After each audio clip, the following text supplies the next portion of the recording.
Exactement de tes entretiens. Oui, d'abord, j'ai été bien reçu par l'inspecteur qui m'a entendu, qui m'a auditionné. Ensuite, j'ai été reçu par le Progrès général. Il s'agissait de mon émission.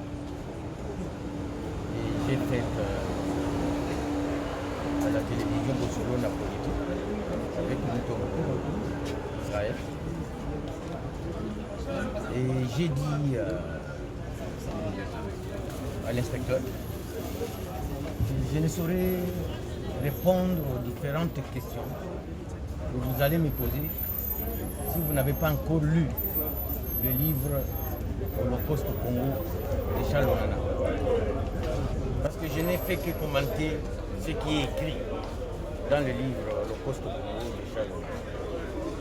Quand vous aurez lu ce livre, nous aurons la même compréhension. Nous aurons la même compréhension.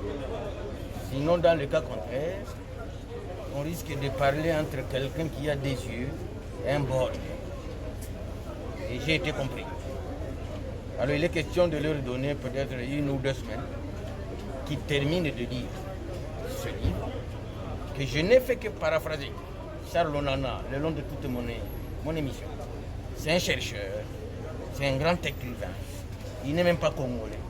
C'est un franco-camerounais. Alors en ce moment-là, ils comprendront effectivement ma mission de pouvoir informer et éclairer la lanterne de l'opinion congolaise et de l'opinion internationale sur la tragédie que le Rwanda de Kagame commet d'ici 20 ans ou même plus en République démocratique du Congo. Et le dommage, c'est lequel? Le dommage est que nous risquons de revenir dans la période de la colonisation sans le savoir. Et quand on voit un ambassadeur de surcroît qui n'a comme le ministre des Affaires étrangères comme accréditaire commencer à donner des injonctions aux membres du gouvernement, ça c'est un danger. Et aussi, il ne faut pas ignorer que le malheur qui frappe la République démocratique du Congo, dans le livre de Charles Onana, l'Union européenne est complice. Charles Onana écrit que le projet de l'Empire Tutsi ou Himba est connu à l'Élysée depuis des années et des années. Ce projet de l'Empire Himba est connu à la Maison Blanche aux États-Unis depuis des années et des années. Alors moi, je ne suis qu'un simple décorateur de la société et je sais qu'après mon émission avec Bossolo Napolitique, le Premier ministre rwandais, Biruga Sebiruga Obirugi, il a convoqué une réunion à Kigali de tous les ambassadeurs, compris les ambassadeurs de l'Union européenne. Alors j'ai l'impression que c'est après cette réunion à Kigali que l'Union européenne de Kigali ou de Bruxelles a instruit l'ambassadeur de l'Union européenne à Kinshasa pour faire ce qu'il a fait.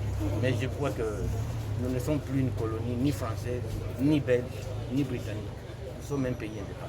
Et justement, quant à cette situation, êtes-vous rassurant par rapport ou confiant par rapport à la suite des événements ici à la colonisation? De toute façon, je suis congolais et la justice est congolaise. Je ne suis pas en face de la justice de notre pays. Je suis en face de la justice de mon pays. Donc je suis fier. Merci.